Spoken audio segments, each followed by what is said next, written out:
bukan gitu Kak, gini ya. Kan saya tanya tadi, Kalau kamu apakah daging Yesus itu adalah Elohim, Theos, atau Allah? Kakak jawab tidak. Nah, saya kasih ayat itu bahwasannya Elohim ya, yang datang sebagai Mesias itu adalah daging.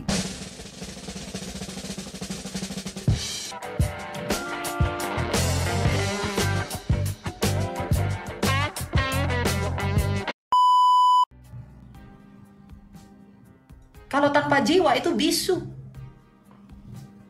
Trikotomi. Allah pun begitu. Allah itu nggak bisa dipisahkan, brother. Nggak mungkin Bapa tanpa firman, tanpa roh. Allah itu adalah Bapa, firman, dan roh. Karena dia hidup. Dia mencipta dan dia menghidupi. Sesimpel itu. Gitu ya. Iya, iya. Ya, ada lagi yang mau kamu tanya? Di sini ada Agatha. Saya persilakan ke Agatha lagi. Silakan. Coba, Oke. untuk pengutusan, tadi itu bagus sekali analoginya ya. Untuk pengutusan itu sama seperti kamu itu berbicara dengan Elia, berbicara dengan saya, kamu mengutus pikiranmu.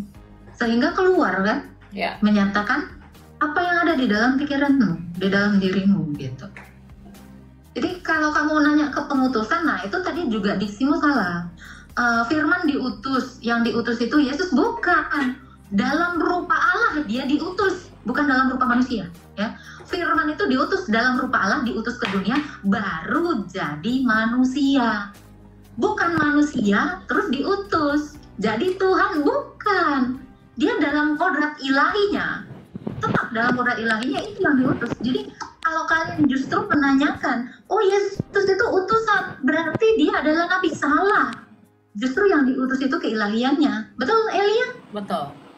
Nah, Yohanes 1 ayat 9. Terang yang sebenarnya itu sedang datang ke dunia.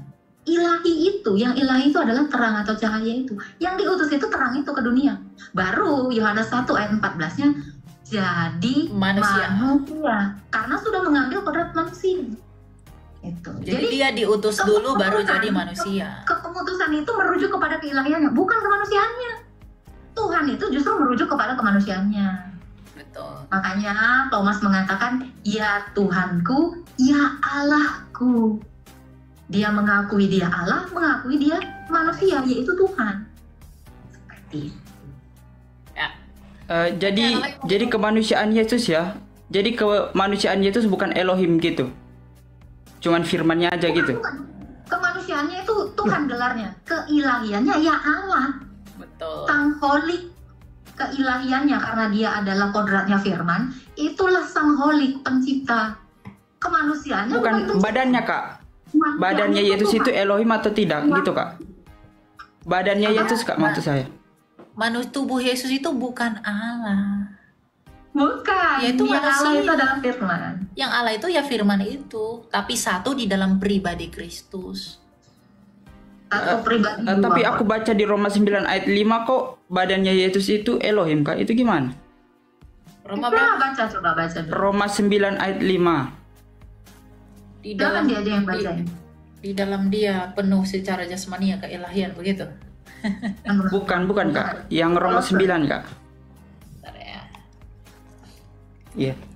Makanya ini saya heran, ini tubuhnya Yesus bukan Elohim, tapi saya baca Elohim gitu loh. Maka saya Mereka bingung adalah gitu. keturunan bapa-bapa leluhur yang menurunkan Mesias secara jasmani yang ada di atas segala sesuatu. Dialah Allah. Betul. Kan menurunkan Mesias secara jasmani. Dan dialah Allah yang harus dipuji. Emang apa salahnya? Ya itu kan daging Kak. Itu teksnya daging Kak. Mereka adalah keturunan bapak-bapak leluhur yang menurunkan Mesias secara jasmani yang ada di atas segala sesuatu. Dialah Allah yang harus dipuji sampai selama-lamanya. Ya, itu dagingnya itu salah. Loh, kan di sini kan yang menurunkan Mesias secara jasmani. Ketika dia datang menjadi jasmani, berarti yang dimasukkan yang di atas segala sesuatu dialah Allah yang dipuji sampai selama-lamanya. Ini merujuk kepada keilahiannya yang datang sebagai jasmani itu. Oke, saya baca ya Kak ya, biar kita ini enggak. Saya buka dulu. Tunggu ya, saya baca dulu. Soalnya itu daging kak. Jasmani itu kan daging gini kak. Mereka adalah keturunan bapak-bapak leluhur yang menurunkan Di Mesias. situ, masih dulu aja. Mereka Dalam di situ siapa? keadaannya- Mereka di situ siapa? Hmm? Mereka di situ siapa? Masih siapa? Keturunan bapak-bapak leluhur kak. Ngerti konteks, Aduh, berarti. nggak ngerti konteks kamu. Kamu nggak ngerti konteks, fix. Kamu tuh cuman menukil satu ayat terus menyimpulkan. Nah, Iya, coba ini kan pertanyaan saya kak. kamu ngerti konteks. Oke, saya baca lagi ya kak ya. Jangan lari dari itu kak. Jangan lari kak. Saya tanya, itu siapa di situ yang dikatakan mereka? Hmm? Oke, orang-orang Israel pada saat itu. Orang-orang Israel dan seluruh dunia. Oke? Wah, kamu baca dulu. Aduh. Kamu Jangan baca dulu. Kamu kan keluar dari konteks. Baca Loh, ayat kakak yang 3, keluar dari baca konteks. ayat 4-nya.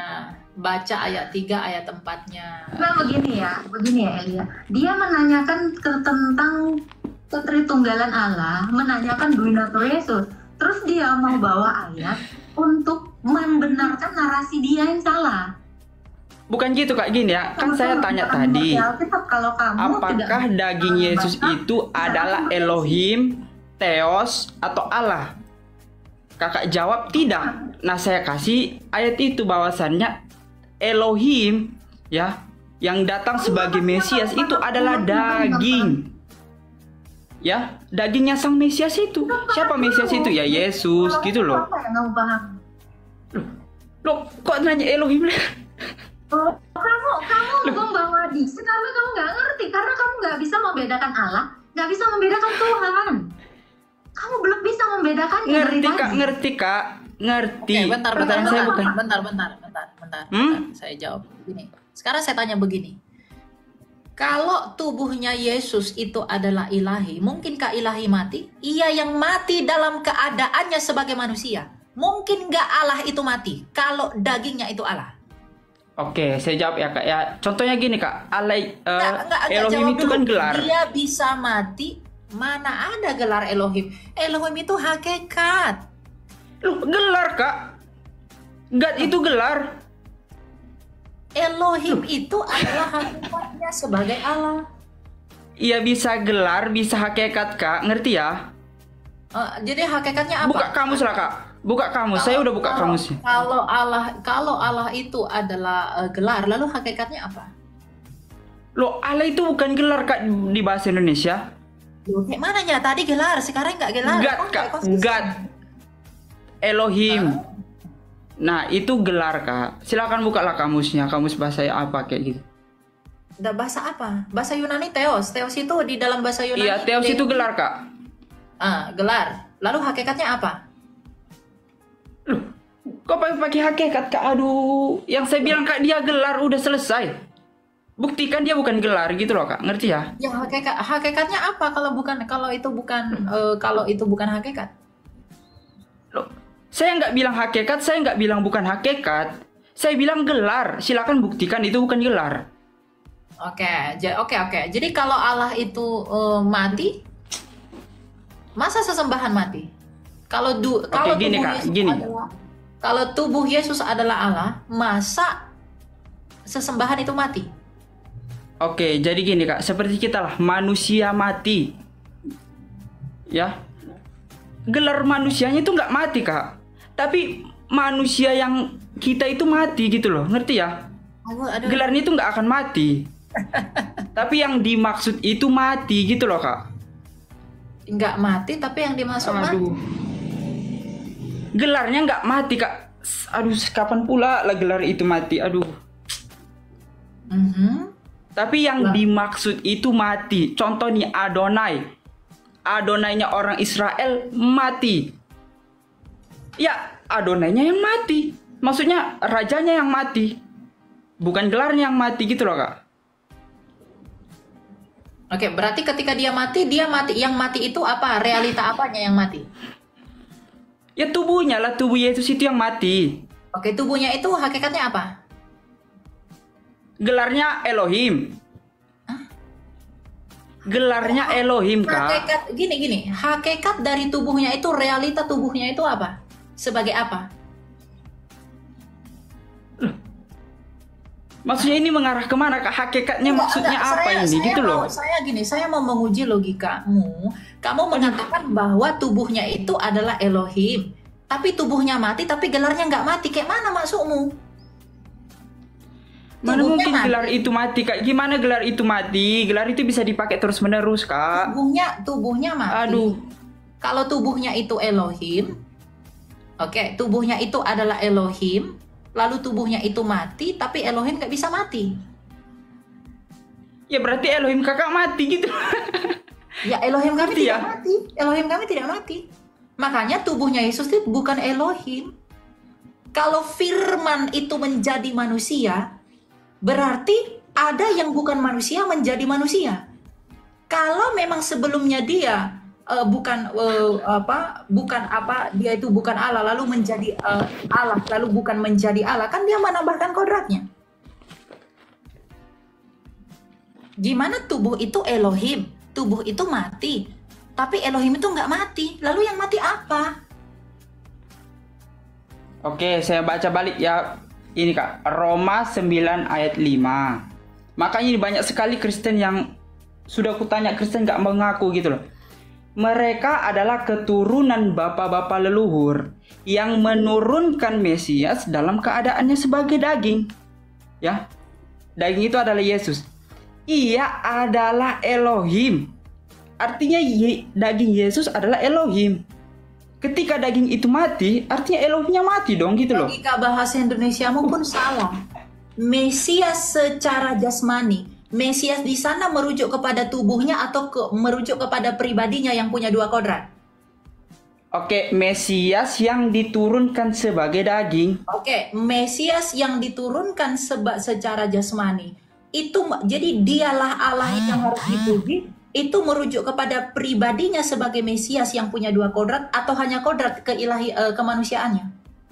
Itu kan udah dijelaskan dagingnya Yesus dong. Loh kan Mesias secara jasmani itu menjelaskan dari apa yang diturunkan oleh bapak-bapak leluhur.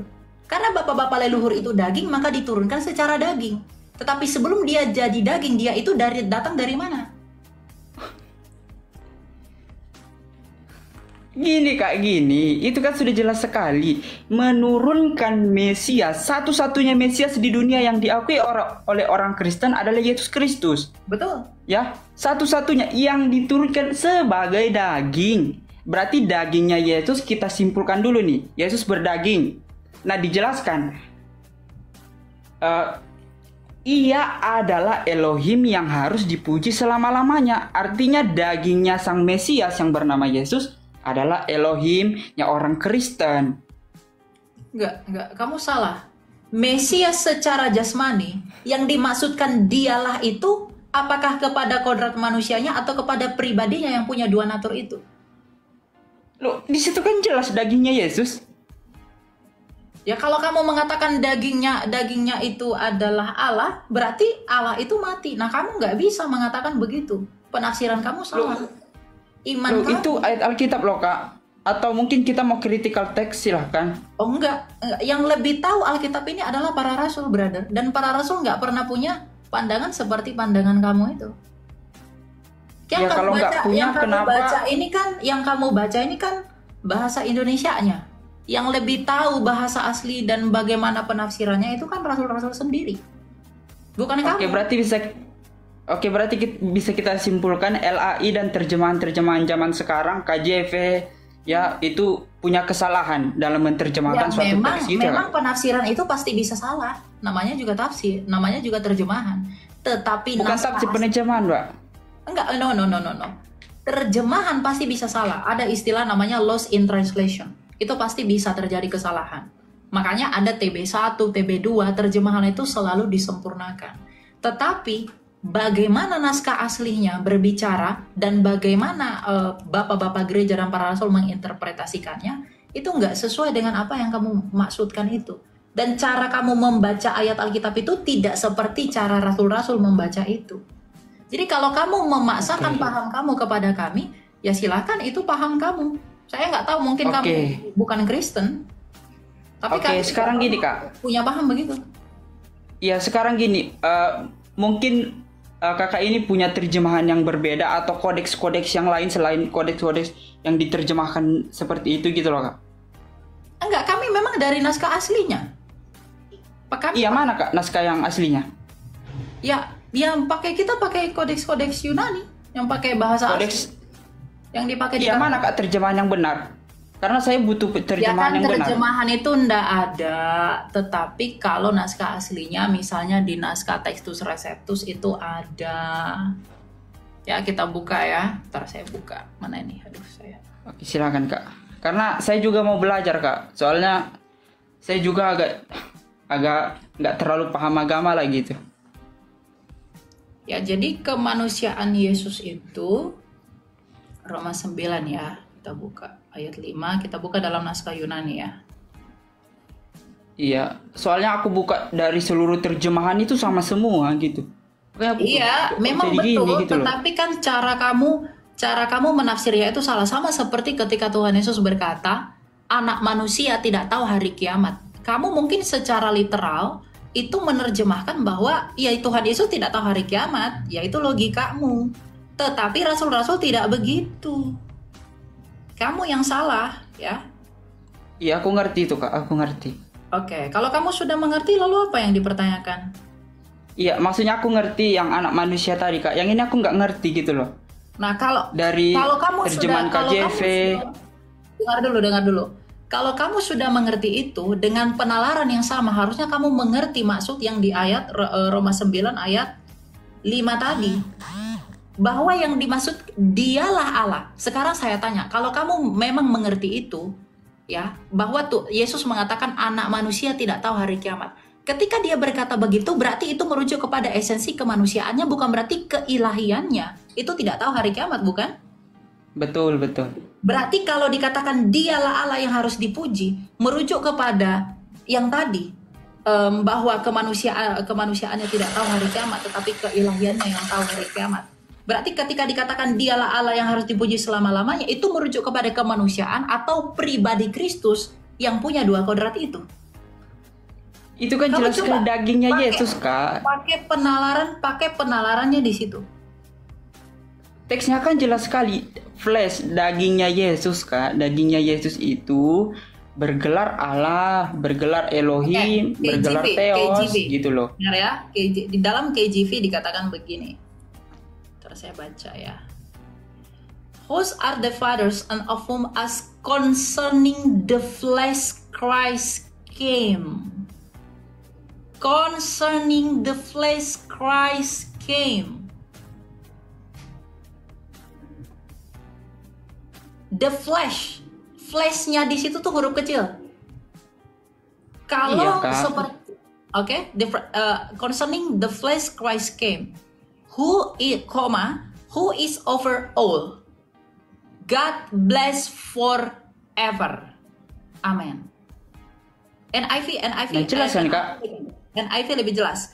And from them is traced the human ancestry of Christ. Belum ngerti juga? Iya, kita pakai terjemahan yang bagus kak. Di situ kan ya, lalu apa itu kan flesh bukan human kak. Terjemahan yang bagus yang mana? Iya kak, itu kan merujuk kepada daging kak, dagingnya Yesus. Itu merujuk kepada gini loh. Yang kamu sebut dialah Allah, itu kan kamu lihat dia itu titik ya. Dialah Allah yang harus dipuji sampai selama-lamanya, amin. Itu merujuk kepada pribadi Kristus yang punya dua kodrat itu. Bukan kepada kodrat dagingnya itu yang bisa mati itu. Karena kalau dagingnya itu mati, berarti Allah itu bisa mati. Makanya dalam Filipi 2 dikatakan ia yang mati dalam keadaannya sebagai manusia.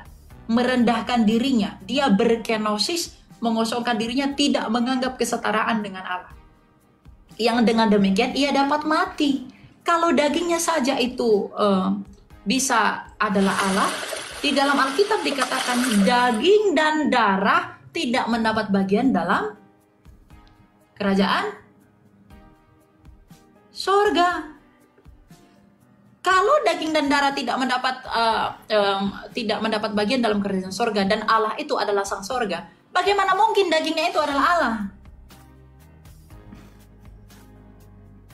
Jadi logika kamu yang salah, cara menalar kamu dalam prinsip hermeneutika, prinsip penafsiran kitab suci. Kamu tidak bisa memaksakan kehendakmu berdasarkan kemauanmu.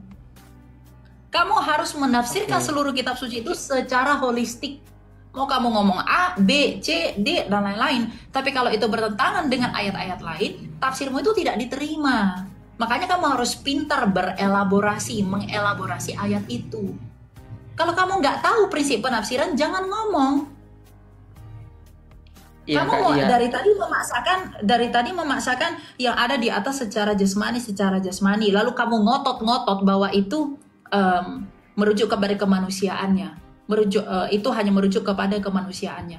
Base argumen yang kamu punya pun nggak jelas. Kamu hanya mengatakan itu kan pasti manusia, itu masih asumsimu. Saya udah bawa 2 bukti ayat Alkitab bahwa Allah itu tidak mungkin mati. Yang kedua, daging dan darah tidak mendapat bagian dalam kerajaan surga. Kalau Allah adalah sang surga, masa Allah itu berdaging? Jadi logika kamu tidak dipakai untuk menjelaskan ayat ini. Makanya saya katakan, kamu tidak boleh memaksakan penafsiranmu. Harus tunduk kepada otoritas bapak-bapak gereja, para rasul yang memang lebih mengetahui bagaimana bunyi ayat Alkitab itu sebagai orang-orang yang melakukan kanonisasi atas kitab suci. Sesimpel itu. Kalau kamu mau belajar tuh nggak ngotot-ngototan. Ya, karena kamu masih kurang pengetahuan untuk merangkum argumentasimu. Ya, saya mengerti itu. Tapi kan apa yang sudah disimpulkan oleh orang Kristen sekarang itu sudah merupakan hasil dari perumusan proses yang sulit dari bapak-bapak gereja. Gitu, ya? Oke, tapi kakak ini nggak tetap aja ya. Enggak, jangan diputar lagi. Oke, berarti bukan jasmani gitu. Jasmani apa, Kak? Keilahian itu ya keilahiannya. Allah kealahannya itu. Firman. Oke, berarti penerjemah itu salah ya, Kak ya? Ya, terjemahan bisa kurang tepat. Atau cara tafsir kamu yang salah. Ya, terjemahan yang benar, Kak. Aku mau lihat terjemahan yang benar. Ya, tadi nggak ada terjemahan yang benar. Itu sudah benar, yang kamu bawa sudah benar. Tapi cara interpretasimu itu salah. Terjemahannya nggak ada yang salah, ya nggak ada yang salah. Tapi interpretasi kamu yang salah. Gini, saya bergelar hul. Contoh ya, Kak ya. Mereka diturunkan oleh bapak-bapak leluhur yang menurunkan hul dalam keadaannya sebagai daging. Hul adalah Adonai yang dipuji selama-lamanya. Amin. Artinya daging saya itu, daging si hul itu adalah Adonai, adalah penguasa gitu ya. Nah, artinya ketika saya meninggal, artinya Adonainya meninggal. Karena saya satu-satunya Adonai di dunia ini. Kalau begitu, ketika kamu mau, oke lah, saya terima Adonai itu gelar. Lalu gelar itu diturunkan dalam keadaannya sebagai manusia. Berarti apakah Yesus ketika sebelum datang ke dunia adalah sudah manusia di sorga? Yang datang sebagai manusia, artinya datang sebagai manusia dong. Datang dilahirkan menjadi manusia. Datang sebagai manusia. Berarti ketika dia sebelum datang sebagai manusia, apakah dia sudah manusia di sorga? Dia kan datang sebagai manusia, artinya belum manusia. Gimana sih, Kakak ini? Oke, belum manusia. Berarti sebelum dia menjadi manusia, dia apa dong? Saya nggak tahu lah. Yang penting yang penting kan situ dia kan manusia. Kalau tidak tahu, turun aja. Kalau tidak tahu, turun aja. Gitu ya? Udah dapat itu. Udah dapat poinnya. Itu maksa aja dari. Udah dapat poinnya. Jadi sebelum dia mengambil kodrat manusia, dia adalah Allah. Ya, karena dia mengatakan bahwa tubuhnya itu adalah Allah. Berarti sebelum dia tubuh tapi adalah Allah, ketika jadi manusia baru disebut Allah. Ribet. Nah, gitu ya. Jadi yang kurang belajar jangan begitu ya. Sebenarnya gini ya. Ya, silakan. Ini boleh ya? Ya. Memang elaborasi sedikit. ya. Jadi dia itu berpikir Yesus itu sama dengan Musa yang hanya punya satu kodrat manusia aja. Jadi dia mau bawa gelar nabinya Musa. Sementara kita tahu Yesus itu dari penjelasan yang pertama, dia adalah firman yang menambahkan kodrat manusia. Ini di natur ini yang dia lepaskan ketika Yesus jadi manusia, dia tidak berhenti jadi Allah. Tetap diingat Yesus itu adalah Allah dan Tuhan. Adonai dan Elohim. Adonai merujuk kepada kemanusiaannya, Elohim merujuk kepada firman atau hakikat Allah. Dia masih bingungnya di situ. Jadi dia itu mikir, dia kan Yesus itu Allah itu gelar, oke gelar. Nah, ketika dia datang menjadi manusia, kan dia tadi menganalogikan bahwa dia sudah manusia, dan ketika dia dikatakan Allah, berarti dia datang sebagai manusia yang adalah gelarnya Allah itu, gitu loh. Dia mengatakan begitu, gelarnya adalah Allah. Ketika dia datang, ketika dia memaksa bahwa Allah itu gelar, kita mempercayai Allah itu hakikat. Nah itu, makanya tadi harusnya ditekan di situ. Kalau dia pun mengatakan dia itu, mana ayatnya yang mendukung bahwa Allah adalah hakikat? Yohanes 1 ayat 1. Kalaupun dia mengatakan tadi firman itu gelar mengikuti logikanya dia, itu nggak akan bisa nyambung. Kenapa? Karena gini, kan dia mengatakan dia itu datang sebagai manusia dan gelarnya adalah Allah. Ketika dia datang sebagai manusia, berarti sebelumnya dia apa dong? Oke, dia berarti sebelumnya nggak tahu. Kalau udah nggak tahu ya udah pulang aja. Justru karena sebelumnya dia bukan manusia, dia adalah firman Allah yang hakikatnya adalah Allah datang menjadi manusia. Ketika dia menambahkan kodrat sebagai manusia itu, itulah yang digelari sebagai Tuhan. Masa itu nggak ngerti?